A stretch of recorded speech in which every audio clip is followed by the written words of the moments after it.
안녕하십니까. 자, 이번 시간에는요, 우리 첫 수업일 것 같은데요. 여러분들 펀드 투자 권유 대행인 공부를 시작하겠습니다. 저는 민영기라고 하고요. 저하고 1과목의 일부하고 그다음에 부동산 펀드하고 이렇게 공부를 할 겁니다. 자, 그래서 여러분들이 이제 좀 딱딱한 과목이지만 아주 재밌게 수업을 들었으면 좋겠습니다. 여러분들 그러시면 여러분들 한 분도 빠짐없이 모두 다 합격하실 수 있을 거라고 생각합니다. 저하고 여러분들이 같이 수업을 해야 될 부분은 일단 부동산 펀드는 제가 다 하고요. 그 다음에 앞부분에서 여러분들 펀드하고 신탁의 이해를 저하고 합니다. 그 다음에 또 투자관리 펀드 평가 해서 1과목을 제가 다 합니다. 그래서 1과목의 전부와 그 다음에 3과목의 부동산 펀드를 저하고 공부를 하실 겁니다. 자, 이렇게 해서 여러분 이제 첫 수업을 시작했는데요. 첫 수업은 펀드의 이해입니다. 펀드의 이해, 신탁의 이해가 이제 같이 연결되거든요. 그래서 펀드의 이해부터 공부를 하도록 하겠습니다. 자, 일단 펀드라고 하면 펀드라는 말이 뭘까요? 펀드는 법적으로는 집합투자기구라고 표현하고 있어요. 집합투자기구. 자, 그러면 펀드라고 하는 거는 이렇게 불특정 다수에게 일반적으로 일반인들한테 돈을 끌어모아서 일반인들한테 이렇게 돈을 끌어모아서 그것을 운용의 전문가에게 맡겨서 대신 운용하게 한 다음에 그 성과를 다시 되돌려주는 투자자에게 그 성과를 다시 이렇게 되돌려주는 형태의 금융상품이다. 이렇게 보시면 되겠죠. 자, 그런데 펀드는 여러 가지 법적인 측면에서 여러 가지 유형으로 만들 수가 있어요. 그래서 우리가 이제 펀드를 만들 때 저는 앞으로 집합투자기구라는 말이 나오면 펀드로 바꿔서 얘기하겠습니다. 그 다음에 뭐 집합투자기구에 뭐 투자자산 뭐 이런 거 나오면 그냥 펀드 재산 이렇게 얘기하겠습니다. 보통 실무적으로는 다 그렇게 얘기하니까요. 자, 그러면 펀드의 유형이 있을 거 아닙니까? 펀드를 법적으로 어떤 방식으로 만드느냐 하는 유형이 있겠는데요. 유형은 크게 계약형이라는 게 있어요. 계약형이고 두 번째 회사형이 있어요. 자, 그 다음에 여기 이제 형태죠. 그 다음에 이제 조합형이라는 게 있어요. 여러분들 이제 계속 이런 얘기를 들으실 거예요. 자, 그런데 계약형은 투자 신탁이라고 합니다. 투자 신탁. 그래서 이 투자 신탁이라는 표현을 쓰고요. 회사형은 조금 많아요. 4개가 되는데 투자 회사가 대표적입니다. 투자 회사가 있고 그다음 투자 유한 회사라는 말이 있어요. 유한 회사가 있고 그다음 투자 합자 회사가 있어요. 합자 회사가 있고 투자 유한 책임 회사 이런 게 있어요. 투자 유한 책임 회사. 이렇게 있는데 여러분들 조금 뭐 이거 위축될 필요 없습니다. 왜냐하면 우리 시험에서는 거의 대부분 이런 게 거의 안 만들어져요. 현실적으로. 그래서 거의 투자 회사 정도 좀 집중적으로 보시면 되는 거예요. 자, 다음에 이제 조합 형태로 펀드 만들 수 있는데요. 민법상의 합자 조합이라는 게 있어요. 그래서 투자 합자 조합 이렇게 얘기합니다. 그 다음에 투자 익명 조합이라는 게 있어요. 상법상의 익명 조합 이렇게 있는데 이 두 개도 별로 안 만들어져요. 그래서 그 의미만 좀 몇 개만 파악하시면 되는 거예요. 그러면 현실적으로 펀드를 어떤 방식으로 많이 만드느냐 하면 이 두 개입니다. 거의 대부분은 투자 신탁 형태로 계약형으로 만들어요. 그 다음에 나머지는 투자 회사입니다. 근데 압도적으로 투자 신탁이 훨씬 많습니다. 그래서 투자 신탁은 이게 계약 형태예요. 펀드의 고객하고 그 다음에 펀드 운용 주체가 계약을 하는 형태예요. 계약을 하는 형태이기 때문에 여기서 이제 대개 투자를 하면 내가 돈을 받아먹을 수 있는 투자자의 지위가 이제 뭐냐면 수익자가 되는 거고요. 투자자가 어디에 투자하느냐면 수익증권에 투자하는 거예요. 그래서 펀드가 수익증권이 되는 겁니다. 수익증권이 되는 거예요. 자, 그런데 이에 반해서 투자회사라고 하는 거는 말 그대로 회사입니다. 거기다가 주식회사 형태예요. 그렇기 때문에 투자자는 이 주식회사에 투자를 하는 거기 때문에 주주의 지위를 갖습니다. 그러니까 투자 신탁에 투자하는 투자자의 지위는 수익자고 투자증권은 수익증권인데 투자회사에 투자하는 투자자는 법적인 지위가 주주예요. 주주가 되고 그리고 투자하는 수익증권은 주식이 되는 겁니다. 그래서 주식의 형태로 주식을 내가 취득하는 형태로 투자를 하게 된다라는 거죠. 그러면 시험에서는 거의 대부분 이쪽이 이해관계인이나 뭐 이런 쪽으로 이제 시험이 나온단 말이죠. 이 특징이나. 그러니까 이 두 개를 집중적으로 잘 보셔야 돼요. 그래서 이 투자 신탁의 경우에 수익자가 투자자잖아요. 그러니까 가장 최고 의결 기구가 되는 거죠. 그래서 이 최고 의결 기구를 수익자 총회라고 그래요. 수익자 총회라고 합니다. 그래서 이 수익자 총회의 어떤 의미를 좀 잘 파악하셔야 되겠고요. 그 다음에 이제 투자회사는 이제 투자자의 지위가 수익자가 아니라 주주이기 때문에 최고 의결 기구는 주주가 되는 거예요. 주주총회. 그래서 이 주주총회가 의사결정을 다 할 수 없으니까 이사회에 이 위임을 해서 이사회에서 모든 실무를 처리하죠. 그래서 주주총회와 이사회가 있다. 이렇게 알아놓고요. 그 다음에 투자회사의 경우에 거의 대부분이 이게 페이퍼 컴퍼니 형태로 유지돼요. 회사가 서류상의 회사하고 그러다 보니까 상근 임직원이 없잖아요. 그러니까 이제 배당금을 수령한다든지 아니면 주주총회를 소집한다든지 할 때 이 직원들이 이런 일을 해줘야 되는데 직원이 없다 보니까 이런 일을 처리할 수 있는 회사가 따로 필요합니다. 그걸 우리는 뭐라고 그러냐면 일반 사무관리회사라고 그래요. 일반 사무관리회사라는 게 있다. 그런데 이 일반 사무관리회사에는 주식 투자회사에만 있는 거죠. 투자 신탁에는 없습니다. 일반 사무관리회사가. 이런 것들을 좀 잘 알아놓으셔야 돼요. 이제 앞부분은 되게 재미없는 부분입니다. 그래서 어떤 형태로 해도 수업이 좀 딱딱하고 재미없죠. 그래도 여러분들 몇 가지만 정리를 해놓으시면 시험에서 여러분들이 웃으실 수 있어요. 그러니까 그런 거 생각하면서 좀 지루하시더라도 책을 위주로 공부를 하겠습니다. 자, 그럼 우리 교재를 한번 보죠. 교재를 보면 집합투자기구에 유형해놓고 첫 번째 나온 게 뭐예요? 투자 신탁에 대해서 얘기하고 있어요. 그 다음에 두 번째 큰 꼭지로 투자회사가 있고 나머지 소개하는데 나머지는 분량이 되게 작아요. 이 두 개가 가장 큽니다. 자, 그러면 첫 번째 투자 신탁을 보죠. 투자 신탁의 경우에 앞부분은 그냥 읽어보시고요. 관련된 회사를 보세요. 다음 페이지 보시면 집합투자업자가 있죠. 집합투자업자가 바로 이 투자 신탁을 설정하고 설립하는 주체입니다. 그래서 자, 집합투자업자 보면 투자 신탁의 설정 해지, 그러니까 설정하고 해지하는 거 주체가 전부 다 집합투자업자고요. 그 다음에 투자 신탁 재산을 운용하거나 운용 지시하는 것도 이것도 집합투자업자입니다. 자, 그런데 이 집합투자업자가 재산을 자기가 스스로 관리하는 게 아니라 재산 관리와 관련되는 건 신탁업자를 써요. 신탁업자가 펀드 재산을 보관, 관리하고 운용하는, 운용 지시를 받아서 실제로 운용하는 주체가 신탁업자인데요. 신탁업자를 보시면 투자 신탁 재산, 즉 펀드 재산을 보관하고 관리하는 업무를 하고요. 그 다음에 3번에 보면 집합투자업자의 투자 신탁 재산 운용 지시를 받으면 그거에 따라서 수익증권의 환매대금 및 이익금의 지급 같은 것들을 여기서 다 해요. 그 다음에 중요한 게 4번입니다. 집합투자업자의 투자 신탁 재산의 운용 지시 등에 대해서 감시해야 돼요. 이거 되게 재밌는 얘기죠. 집합투자업자가 운용 지시를 하면 그러면 그걸 따르는 게 신탁업자예요. 그런데 이 신탁계약서 상에서 혹시라도 부당한 지시가 있는지 신탁업자는 지시를 받으면서 이게 부당하지 않은지를 감시해야 돼요. 그러니까 집합투자업자가 잘못된 운용 지시를 하는지 운용을 잘못하는지 잘하는지를 감시하는 역할도 한다는 거죠.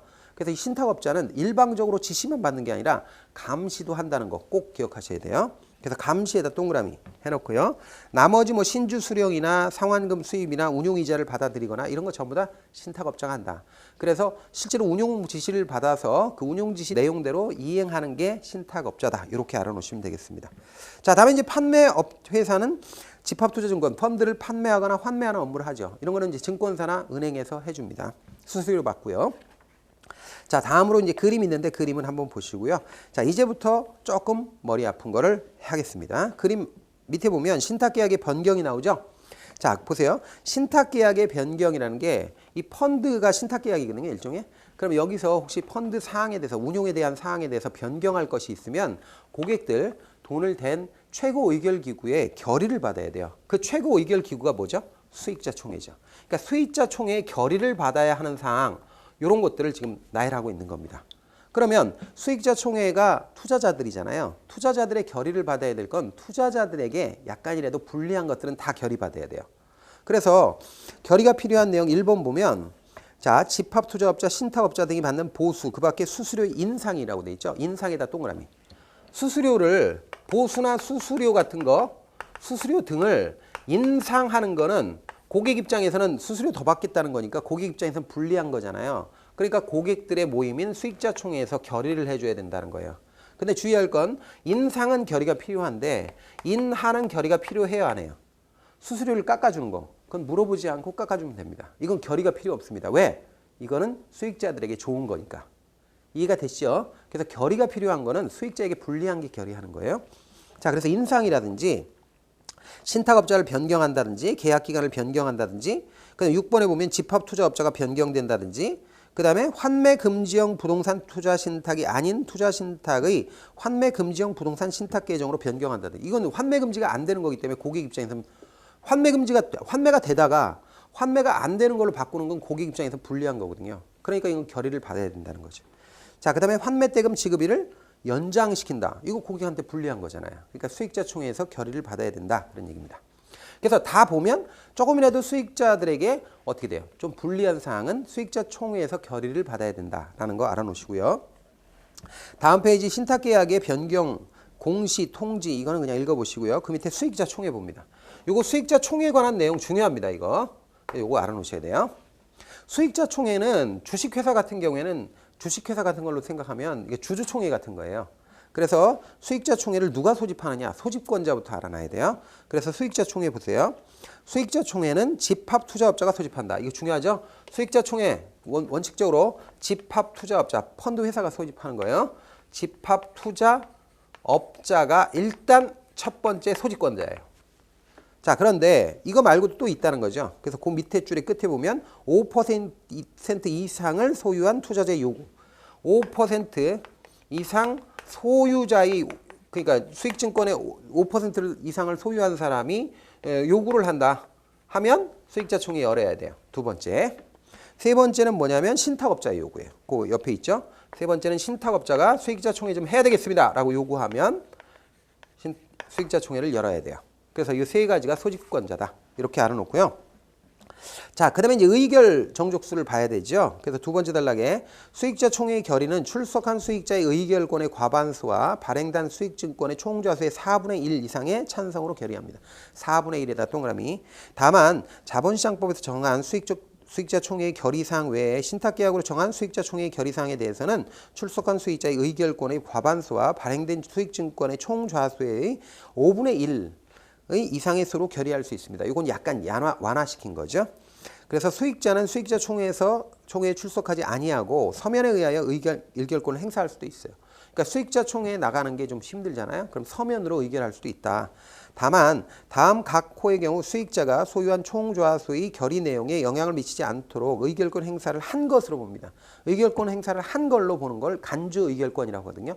다음의 경우는 간주 의결권으로 보겠다. 의결을 한 걸로 보겠다는 거죠. 간주하겠다. 그래서 동그라미 1, 2, 3, 4번은 그냥 읽어보시기 바랍니다.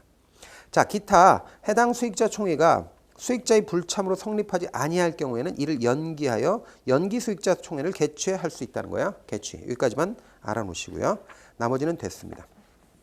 자, 다음에 이제 투자 신탁을 요걸 설정하는 거는 이제 집합투자업자가 하잖아요. 그러면 이게 해지를 어떻게 하느냐 이거 해지. 해지의 경우도 여러분들 꼭 알아놓으셔야 될 게 있어요. 해지는요. 당연 해지가 있어요. 당연 해지가 있고 임의 해지가 있어요. 임의 해지. 요거 구분하는 거 알아놓으셔야 돼요. 당연 해지는 어떤 법적 요건이 발생하면 당연히 해지해야 되는 거고 임의 해지는 이건 해도 되고 안 해도 되는 거예요. 서로 합의해서 할 수도 있고 안 할 수도 있는 거. 그럼 당연 해지는 어떤 경우에 당연히 해지해야 되느냐면 해지 요건 보세요. 본문 보면 투자 신탁은 신탁 계약에서 정한 신탁 계약 기간 종료. 첫 번째 당연 해지가 뭐라고요? 계약 기간 종료. 계약 기간이 종료되면 첫 번째 당연히 해지합니다. 그럼 뭐 당연히 해지해야 되겠죠. 자, 그 다음에 2번 수익자 총회의 투자 신탁 해지 결의. 그러니까 두 번째 수익자 총회에서 해지를 결의했어. 아, 이거 그만둡시다 하고 결의를 했다. 그러면 당연히 해지하죠. 법적 요건이 완성돼서 해지하는 겁니다. 자, 그 다음에 세 번째를 보면 투자 신탁의 등록이 취소되거나 또는 수익자의 총수가 1인이 한 명밖에 안 돼. 그러면 당연히 해지되는 거예요. 그러니까 세 번째는 등록 취소가 됐거나 아니면 수익자가 한 명이야. 수익자가 한 명밖에 안 남았어. 그럼 뭐 이거 계속 유지할 수가 없죠. 당연히 해지입니다. 자, 그래서 요게 당연 해지고요. 나머지는 전부 다 임의 해지가 되는 거예요. 요거 이외에. 그래서 임의 해지 요건을 보면 자, 이외에도 집합투자업자는 금융위의 승인을 받아 투자신탁을 해지할 수 있다는 거예요. 해도 되고 안 해도 되는 거예요. 그게 임의라는 뜻이에요. 해야 한다 그러면 당연히 해야 되는 거고 할 수 있다 이런 표현 나오면 해도 되고 안 해도 되는 거거든요. 그걸 임의해지라고 그래요. 그래서 다음의 경우에는 집합투자업자가 금융위의 승인이 없이 투자신탁을 해지할 수 있다. 임의해지입니다.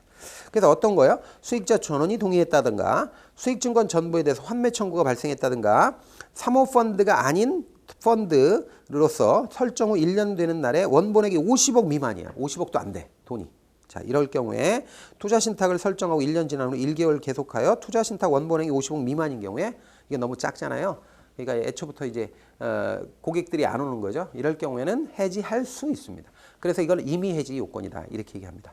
그래서 당연 해지 요거는 뭐 당연히 해지해야 되는 거고 임의 해지는 수익자 전원이 동의했거나 환매 청구가 전체 금액에 대해서 발생했거나 그런 경우에는 임의 해지할 수 있다. 이렇게 알아놓으시기 바랍니다. 자, 그러면 우리 교재에서 뭐가 끝난 거예요? 투자 신탁에 대한 내용이 끝난 거죠. 이거 끝났습니다. 자, 그러면 이제 뭘 해야 돼요? 투자 회사를 봐야죠. 자, 그러면 일단 투자 회사 봅니다.